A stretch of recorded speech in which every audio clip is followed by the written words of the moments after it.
May buntag Cebu, may buntag East Coast. We are delayed a little bit, 8:30 in the morning. I apologize. Mungutana ko, ngano, nga kung mag-meditate ka og rosaryo, pwede ka nga maayos sa imuhang panlawas physical o ang imuhang mental. Dunay ebidensya sa science, dunay ebidensya sa medicine nga akong i-share nimo kay importante ni siya sa buwan nga Mayo. This is a month of the Virgin Mary. Might as well. May panlawas, may imong mood, imong kalag. Maduol ka ni Jesucristo, maduol ka ni Virgin Mary.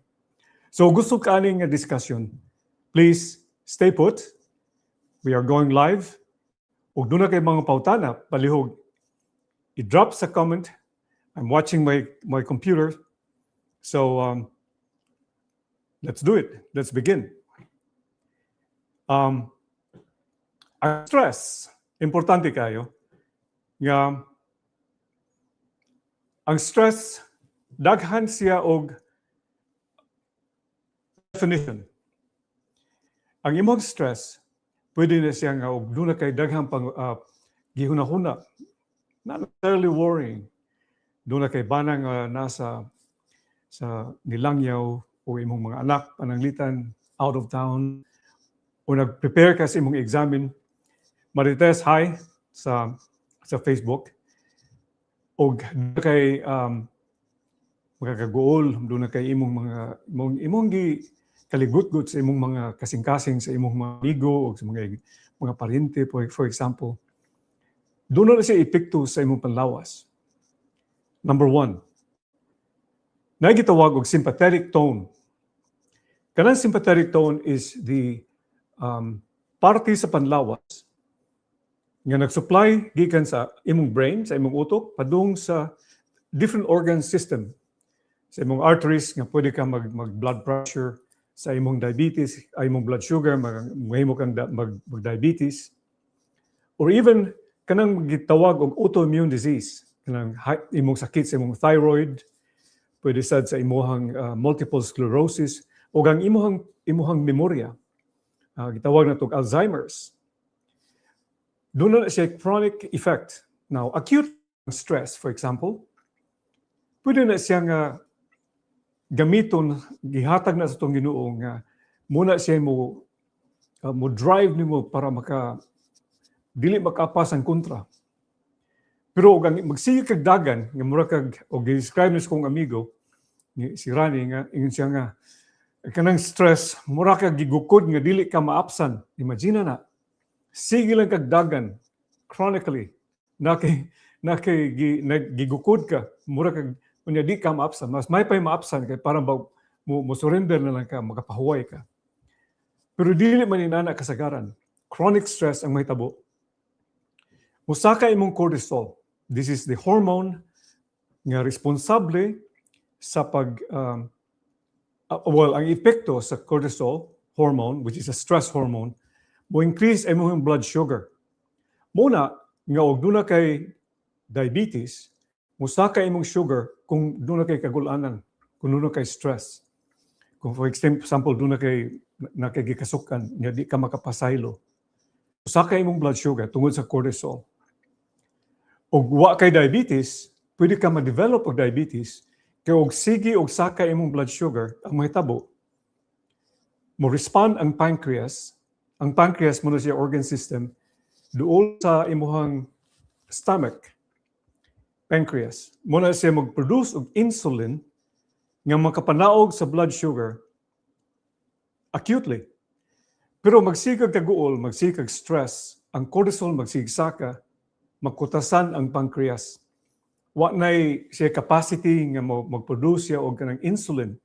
So muna hinungdan sa usahay ma-develop ka og diabetes. Ang kapait, kayo gay mohang blood sugar magsiyog saka, mo stimulate na siya sa organ called adrenal gland. The adrenal gland is the one that is above the kidney. Dili na siya mo'y kidney, above sa kidney adrenal gland, importante ni siya kay mo man siya reproduce og epinephrine og norepinephrine. Kaning norepinephrine hormone why binisaya ani. Kaning norepinephrine og epinephrine muna siya makapasaka sa blood pressure. Muna dunay relasyon.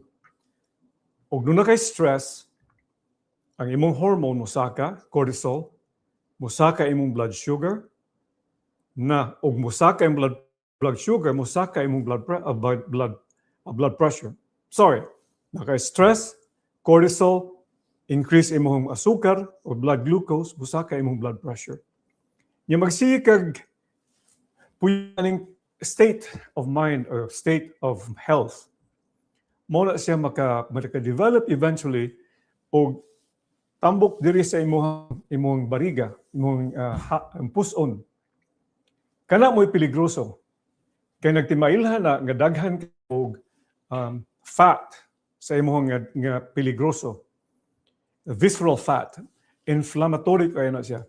Ug binasaya pa hubag, init dinhi sa sud sa lawas. Dili nimo ma-feel pero sud inflammation.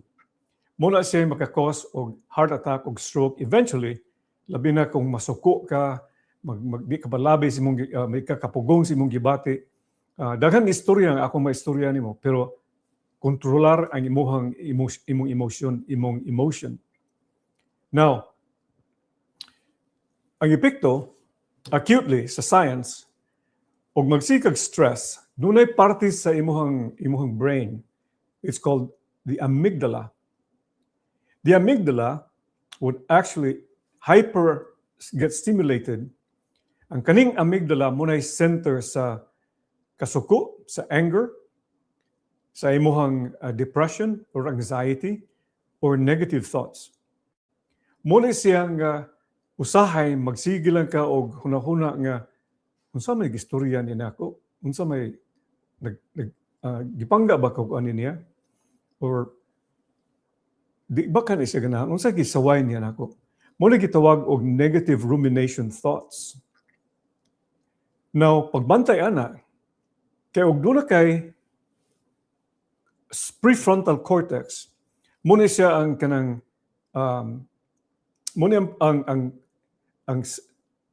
siya ang kanang parte sa imong utok nga munay mo control sa imong panghunahuna pag-decide o kinsay imong sawon o imong asag unsay paliton nga buy or things like this. Dili kay mag-impulse. Side bit, og magsikag gamit og social media, manawag imong prefrontal cortex, dili ka maka-decide og tarong. Munang impulsive ka. Magpataka lang kag sugot sa imong kinsay mga ulitaw nimo. Unya or magpakasal ka nga wa pa kay klaro kung unsay desisyon sa imong kinabuhi or nakaplano ka. So these are the prefrontal cortex function. Namusaka ni siya, mosamot ni siya kung ma-stress ka. Especially dili nimo makontrol ang amygdala. Muna siya kanang center sa anger, depression, of negative thoughts. Kung mag-meditate ka, muna siya nindot nga istorya. Kung mag-meditate ka, musaka, mo increase ang volume, mo increase ang blood supply sa hippocampus, which is, muna siya sentro sa kalipay, sentro sa memorya. So, sado pa, wala siya gahum ang amygdala. Magpatigbabaw ang hippocampus. Beautiful Cebuano word. Magpatigbabaw ang imong hippocampus. Unya, sayon ra nimo pag-decide. Yung magpayon ka pirmi kay ang impulse, ang imong response to stress lahi compared to ug di ka mag-meditate. Now, unsa ang pag-meditate? Muna yatong istoryahon karon. Rosary is the best to meditate. Simple kayo. Muginhawa ka, 4 counts, inhale, hold, exhale 6, hold, unya i-repeat na nimo siya 20 times at least, maka-reset na siya sa imuhang gitawag og sympathetic tone to parasympathetic tone. Mo na siya mahitabo sa imong pangutok. Unya, ug ang hippocampus nimo mo dako eventually. Sharp ay mong memory, dili ka mag-Alzheimer's. Mayo ay mong mood, dili ka sa puton. Ay mong response sa stress, mas mayo sad. Dili ka mupataka lang og decide og unsa. Like for example, mag-shopping ka online. The worst is to shop online. Kaya wa kay controls imong impulse. Labot na dunay algorithm sa digital platform nga mo encourage nimo to look for more. Nakabantay mo na mag-shopping mo sa Amazon, muna siya classes algorithm sa imong utok. Another effect of stress is this. Aside from imong memory o mood, musamot mo kuan ka, ma-predispose ka sa simple infection, munang dali ra ka sipunon kung ma-stress ka. For example, mapuwaw, dili ka makatug, muna yung number one stress also. Doon na kay mo travel ka gikan sa Amerika pa doon sa Pilipinas, stressful ka na sa imong lawas. Kay mas sleep deprived man ka. Sleep deprivation, number one stress sa imong body. Trust me, nakasuway na ko ana. 7 nights in a row, wag tug, tungod ka doktor ka sa ospital. Well, eventually, karapon eh. Ang akong heart rate ni saka to 220 beats per minute. Salamat sa Ginoo nga natambalan tungod sa akong pag-estudyo o balik sa medisina in functional medicine. Importante ang katug. Kay daghan siya neurotransmitters nga importante kay para makatug. Number one, example, serotonin. Serotonin muna siya kanang neurotransmitter nga gamiton sa utok kay para malipay ka. Muna siya nasa sa tambal, Paxil, Lexapro, serotonin na siya. GABA, muna siya makapakalma sa imong utok. Taurine also, muna supplements nga makatabang nimo pagkatug. Ilabi na ang melatonin, which is kang melatonin mosaka na siya through the day, especially ug ma-expose ka sa adlaw gikan sa mga alas 11 hangtod alas 2. Pero kinahanglan na nimong i-preserve ang melatonin. Og masigaan imong mata og something like a bright light, like television or light from iPhone, manaog imong melatonin. Munang maglisod ka katug sa gabi. Muna importante nga gusto ka makatug, imo ganang pagmo ng imong mga gadgets. Pagmo ng suga, mura kag mopadung sa langog, tugnaw, ngit-ngit, muna say kanang setup nga makatug kag tarong. Importante ang katug. Kaya di ka makatug, sa na siya effect. Sympathetic overtone, unya ang inflammation sus imong lawas nga makakos og cancer, makakos og heart attack og stroke, musaka. So munang mga pasyente nako nga di makatug, mo develop sila og kanang irregular nga heart rate like atrial fibrillation or ventricular tachycardia or SVT. Importante nga matug. Guess what? The best there is there para ma-improve imong pagkatug, pag-meditate, especially sa rosaryo. Sign kayo. Ug di ka kibaw mo rosaryo, tagaay ko og message, ako i-kunin mo. May buntag bahang. Guwapa, LV. I'm sorry. Akong amiga nga guwapa na sa California, maybe she's back. So, ang kanasang pagkatug, importante na sa mga babae. Kay, ug di ka makatug, you're predisposed to breast cancer. Kang istorya na, musaka ay mohang type of estrogen called estrone nga maka-proliferate sa breast tissue, maka-increase sa mass sa imong mammary gland. Unya muna siya maka-develop of breast cancer. Muna importante sa mga babae nga mupahuway, labi na magbantay sa mga bata o di ba mag-night shift sila, ang pingi imong lawas, katug o balik. Ayaw sa kanunay. Pero kinahanglan ka matug. Importante ka na siya. Salamat Arlene for coming in. please drop a comment to see. I will answer whatever I can entertain you. So balik sa pagkatug, muna stressor sa imong lawas. Ang sa akong experience, in 2016, I was not sleeping 7 nights in a row. Ang unang nga symptom nako ang heart rate bisaka og 220 beats per minute. Dili lalim, sakit sa dughan. Dili sakit sa dughan nga emotion, but sakit sa dughan nga duna kay murag dagom gi tusok sa imong kasing muna ako na feel. The thing that I discovered after reading and attending conferences, meditation, guided breathing. Simple kayo, mo breathe ka. 4, breathe in. Hold, breathe out. Exhale. 6, hold. Unya akong i-adapt ang breath prayer. Gikan siya ni Great Anthony in year 400 years after namatay si Jesus.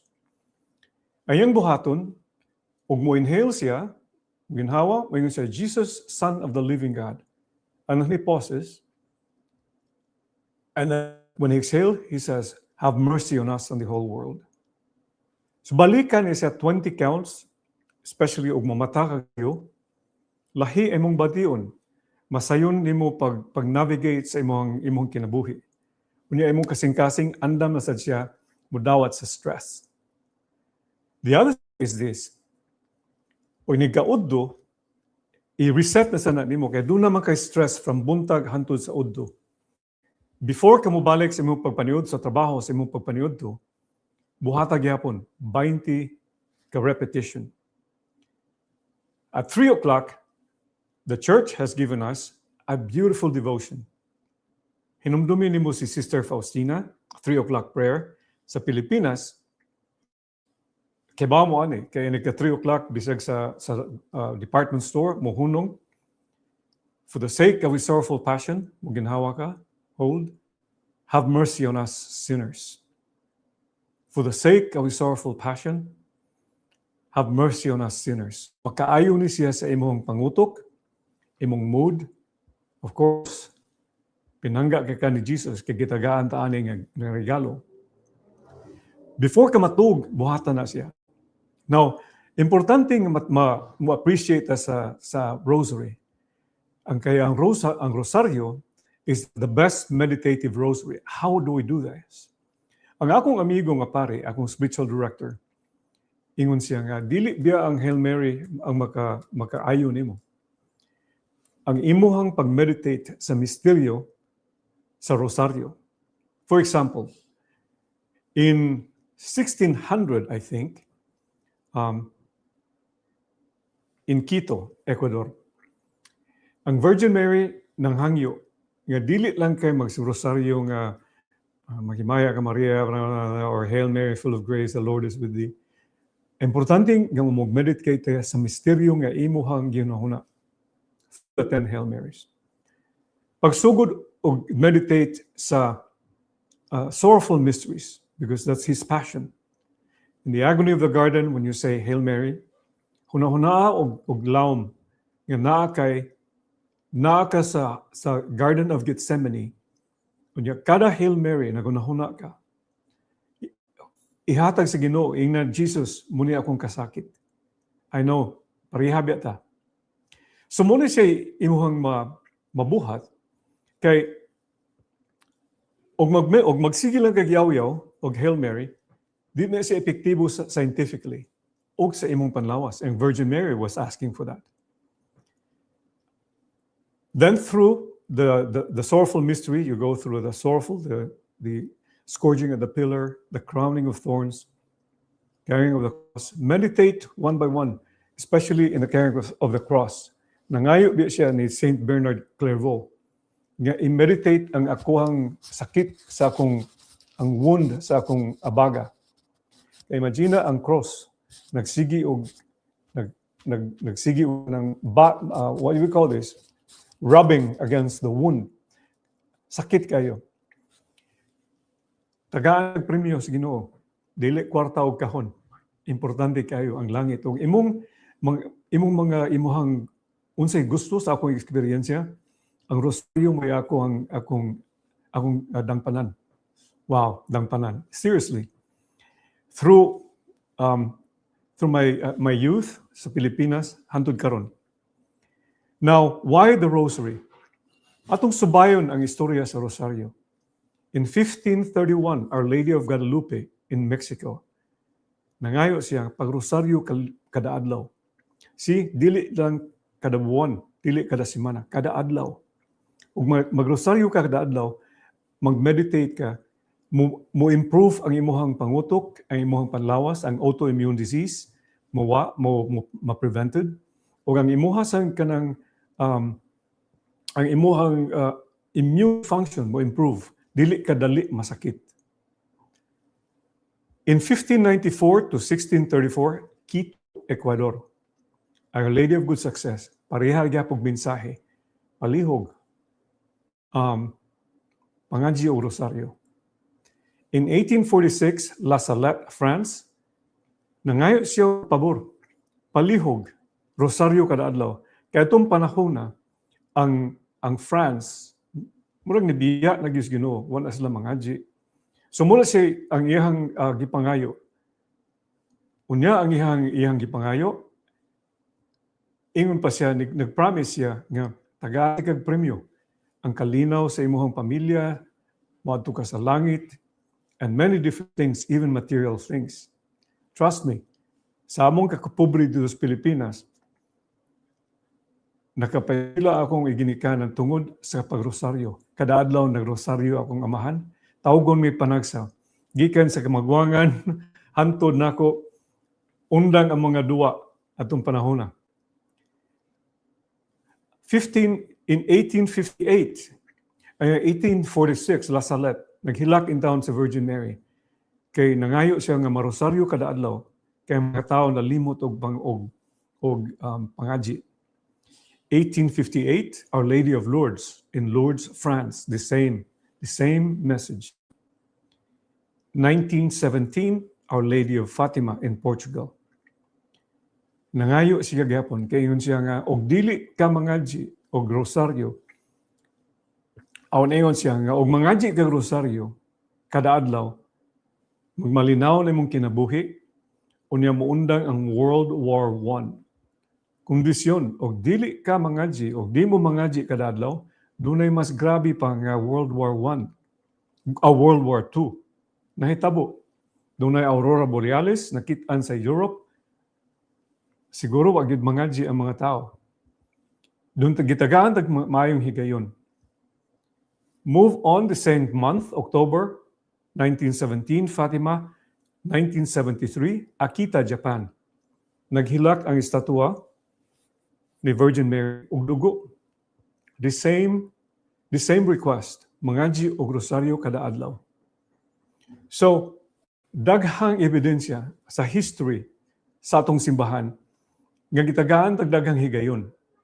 Now, if you put meditation on rosary kada adlaw as she prescribed, the effects imong panlawas mas maayo. Maminos imong disposition sa infection kay ma-improve imong immune function. Number 2, ang blood sugar mo manaog. Kay manaog imong blood sugar, manaog ang stress, makatug kag tarong kay manaog masaka imong serotonin, ang melatonin, GABA ug taurine. Ug imong buhaton, simple. Ug di ka mangadji og rosaryo karon, sugdi og one mystery, especially the mystery and the sorrowful mystery. I mean the scourging of the pillar.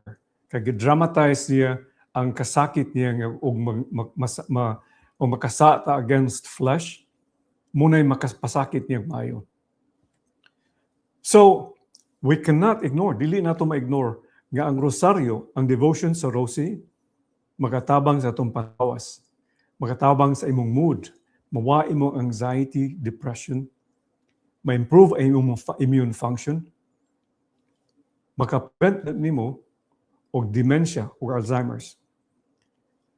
Labi na, you will be closer to Jesus.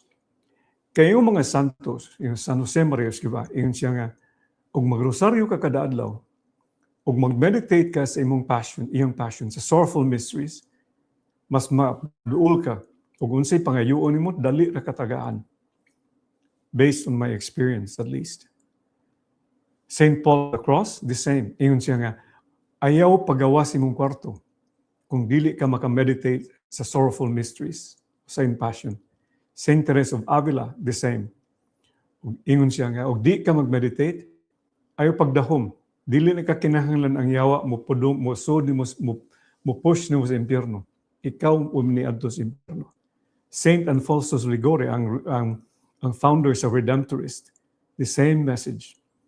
Rosario, meditate on the mysteries of the rosary, of the sorrowful mystery. Well, og giganahan ka nga topic, palihog, i-share sa imong maparinti, i-share sa imong mga igsuon, i-share sa imong maybe i-share sa imong parish priest para maka ang mga parishioners. Palihog, share, subscribe to the YouTube channel, importante ka na siya. Ato ra gyapon kinsa may magtinabangay. I want to share my thoughts and my faith. Ang akong pagtuo ug akong knowledge sa medisina, tabangan ako akong mga parinti o mga amigo nga Bisaya, especially, of course, akong tanang mga amigo nako. So palihog ko, subscribe. May live audience sa YouTube, sa Facebook. Ay kalimot, subscribe and share. Salamat ha. Magkita na sa ta inig Miyerkules. The same time, alas 8. Sorry, doon na technical glitch. So, igo man ka ko. Bahang, imong kagwapa dili maigo pirmi. So, magkita ta, istorya. Adios.